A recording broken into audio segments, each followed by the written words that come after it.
Здравейте на всички! Няма да мога да ви заведа до Узбекистан, но ще ви покажа едно традиционно ястие от узбекистанската кухня, което се казва пиляв по-узбекски. И тази рецепта е също много популярна в Турция и се казва узбек пилава. От тук искам да благодаря на моята последователка Гюзел Юван за тази страхотна рецепта. И сега, хайде да ви покажа начина на приготовление. Готови ли сте? Към рецептата! Los Kids!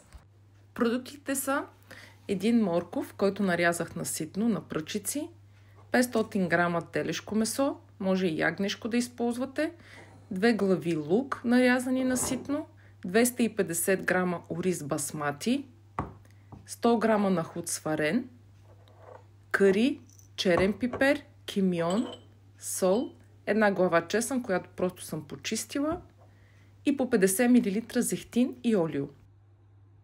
Хубаво е да използвате плитка тенджера за направата на този пиляв и накрая ще разберете защо. Сега първо си сипваме зехтина олиото и почваме с обработката на телешкото месо. Започваме да задушаваме.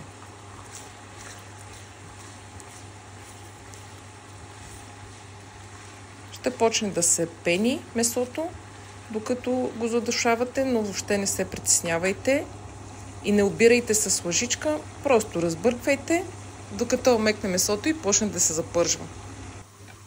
След 20 минути искам просто да ви покажа как вече почна да се пържи месото. Отново разбърквам и сега добавям лукът, който нарязахме на полумесеци, и морковите.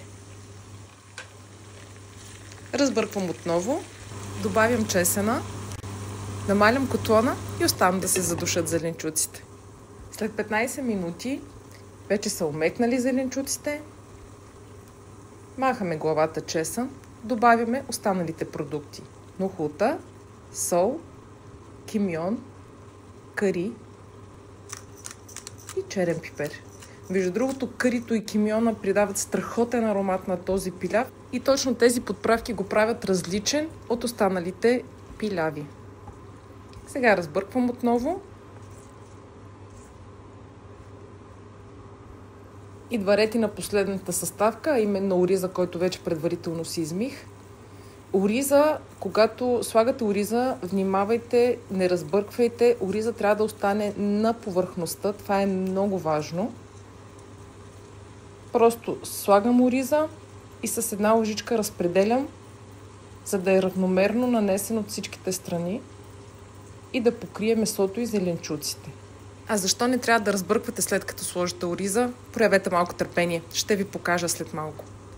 С обратната страна на лъжицата правим няколко дупки в тенджерата. Това го правим, за да може водата да стигне по-лесно до дъното и да се свари правилно ориза. Сипваме водата и не направо върху ориза, а просто с лъжичката. Виждате как аз си помагам. И сипвам 2 купички топла вода. Отново правя дупки на няколко места. Връщам главата чесън обратно в тенджерата пак по средата. Затварям капака, намалям котлона и оставям да се свари ориза. След 15 минути проверявам какво е положението и забелязвам, че почти вече нямам вода в тенджерата. Махам от котлона, покривам с една кухненска салфетка, затварям капака и изчаквам още за 10 минути да си почине пилява. И нека преминем към най-важната част, а именно сервирането. Махаме главата чесън, слагаме една по-широка чинийка и обръщаме тенджерата. Точно затова ви казах да ползвате плитка тенджера, понеже ще ви е по-лесно при обръщането. Така, потупвам няколко пъти, дано да не се е залепил. И махам тенджерата. Вау! Страхотно изглежда! Гледайте каква красота! То си иска майсторук да го сервираш така по този начин, този узбекистански пиляв. Отдолу да ти е ориза, отгоре зеленчуците. Виждате ли? Ето затова ви казах да не бъркате ориза.